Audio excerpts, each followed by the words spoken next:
Meaning of drubbing. Drubbing.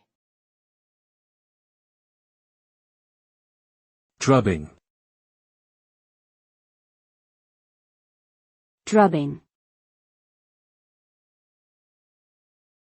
Drubbing. Drubbing means a heavy defeat in a competition or contest.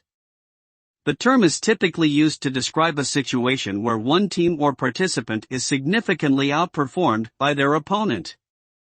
In such cases, the losing team or participant may be said to have been drubbed. The result of a drubbing is usually a large point differential or margin of victory.